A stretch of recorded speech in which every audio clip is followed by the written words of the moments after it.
dari asing yang telah diberikan kuasanya dari negara. Hai Bapak! Di situ ada 7.000 kehidupan, ada 7.000 nyawa yang menggantungkan hidup di sana.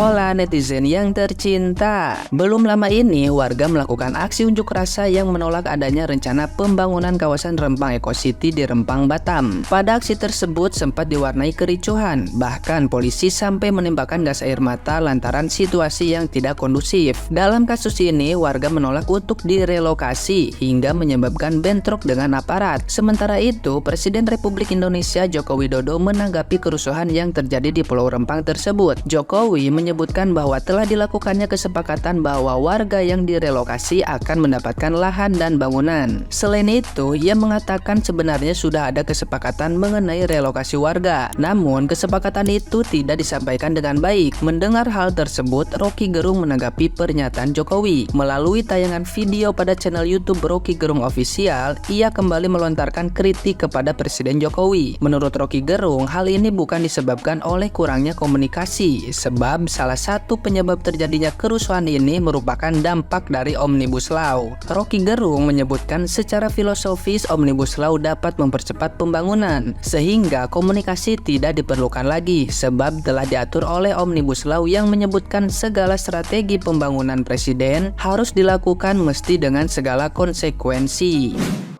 Nah, gimana nih menurut netizen yang maha benar? Silahkan berkomentar ya. Rempang, Batam akan menjadi kota kenangan atau kota perjuangan. Semua itu ada di tangan warga masyarakat Rempang. Ketika suara mereka tidak lagi didengar, ketika mereka sudah menggunakan cara yang berkeringat, itu artinya Rempang sedang tidak baik-baik saja. Dari anak kecil, tua, dewasa, sampai ke ibu-ibu yang sudah tidak kuat lagi untuk berjalan, saya lihat di layar kaca hanya bisa mendoakan suatu saat mereka akan masuk dalam tabel sejarah bahwa kita sedang tidak punya tanah. Ya, Rempang, Batam, saat ini engkau sedang mengalami kelam, di mana jalan-jalan penuh dengan tangisan, di mana rumah-rumah penuh dengan doa dan harapan. Tapi ini semua akan menjadi sejarah yang akan menjadikan Rempang, Batam sebagai kota perjuangan atau kota kenangan. Selamat berjuang teman-teman di Rempang.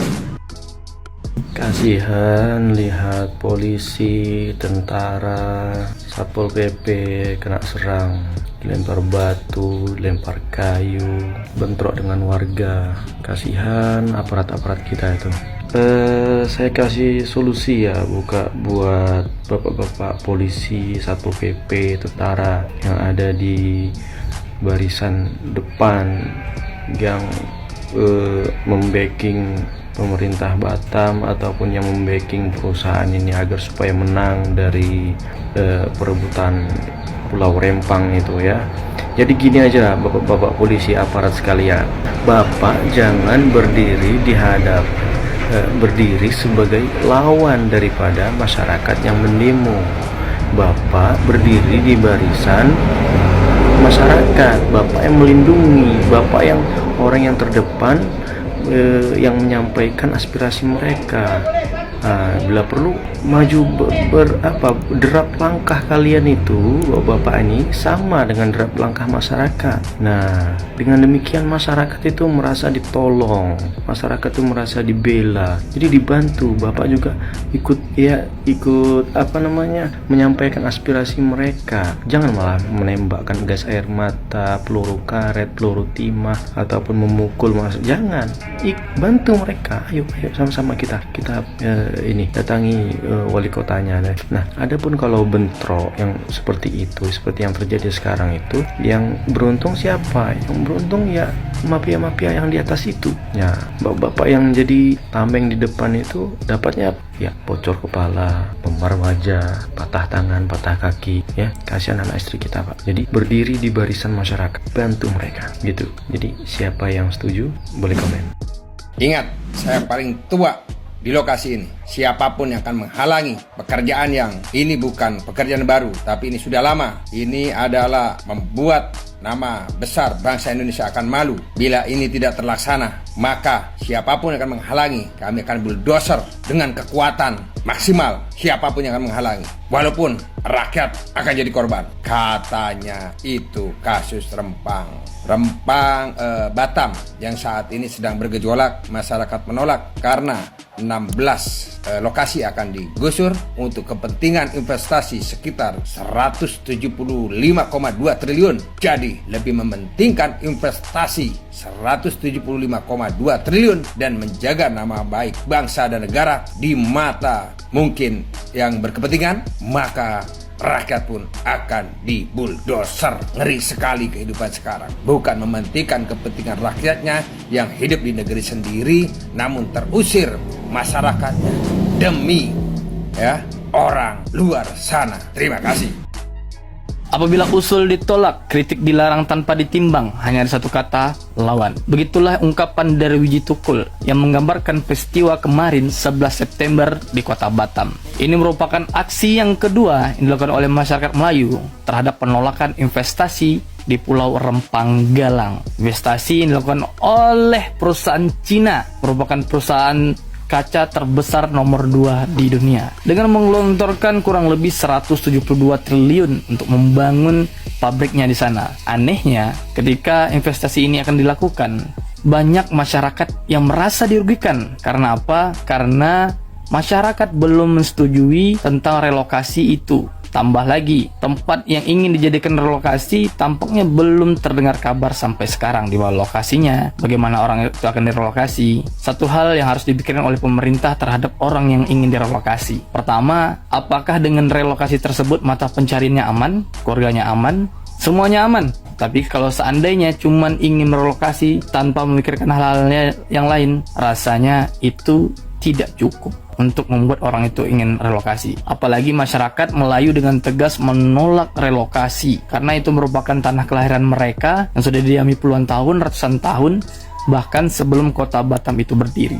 Jadi aksi demo kemarin itu menunjukkan bahwa masyarakat melakukan perlawanan, walaupun perlawanan yang sudah ditetapkan oleh undang-undang, yaitu aksi demonstrasi. Ini sudah dilindungi oleh undang-undang, walaupun mengalami kericuhan, mengalami sedikit anarkis dan segala macam. Yap, kita tidak bisa melihat ini dari satu sisi kesalahan dari masyarakat ataupun dari aparat. Yap, karena situasi demonstrasi itu terkadang kalau kita yang cuman melihat dari layar kaca, layar TV ataupun dari handphone berita-berita itu, karena semuanya itu belum tentu apa yang terjadi di lapangan. Bisa saja si A yang mulai, bisa saja si B yang mulai. Jadi demonstrasi itu sudah lumrah, ada yang terjadi anarkis, dan kita tidak bisa pukul rata bahwa ini provokator segala macam. Apalagi pas kemarin terjadinya aksi, itu sudah banyak juga yang ditangkap karena diduga provokator. Tapi satu hal yang ingin dijelaskan bahwa walau anggap saja mereka provokator, apakah provokator itu pantas diperlakukan, ditelanjangi bajunya dibandingkan koruptor? Salam sehat. Sesuai dengan undang-undang dan konstitusi kita bahwa kedaulatan itu tertinggi dan kekuasaan itu di tangan rakyat. Untuk itu segera tangkap Mahfud MD sebagai saksi untuk membuka 349 triliun itu larinya kemana, mengalir kemana, siapa yang memakai. Bukan mengalihkan ke Rempang Batam. Sekali lagi, tangkap, tahan Mahfud MD untuk mengungkap 349 triliun. Itu masalah yang serius dan besar di negeri ini, bukan mengalihkan ke Rempang Galang. Jadi bebaskan tanpa syarat Iswandi M. Yakub dan kawan-kawan. Bebaskan karena mereka bukan koruptor. Mereka mempertahankan tanah airnya. Mereka menjunjung tinggi Kejadian di Rempang Batam itu bukan masalah penggusuran, tapi itu masalah pengosongan lahan atas penetapan pemerintah tentang pemegang hak dari asing yang telah diberikan kuasanya dari negara. Hai Bapak! Di situ ada 7.000 kehidupan, ada 7.000 nyawa yang menggantungkan hidup di sana. Jangan sekate-kate, mereka juga berhak hidup karena mereka berada di sana sudah semenjak Indonesia sebelum merdeka. Jadi mereka harus tetap hidup di sana. Salam bakal sehat merdeka. Ini bukan terjadi di negara Konoha, teman-teman. Tapi ini benar-benar terjadi di negara plus 62, di mana seorang gubernur lebih memahami konflik Pulau Rempang dibanding presiden. Ya, betul sekali, ini bukan hanya salah komunikasi. Dan merelokasi manusia tidaklah sama dengan memindahkan kucing. Jadi mau komunikasi sehebat apapun dan berbusa-busa sebanyak danau sekalipun, itu tidak akan menjadikan solusi bagi masing-masing pihak. Sebelum perusahaan pengembang mendapatkan solusi bagaimana rumah-rumah relokasi itu bisa diwujudkan. Kebayang gak sih teman-teman? Lo disuruh pindah, tapi rumah lo belum ada penggantinya. Lo mau tidur di mana? Di kolong jembatan.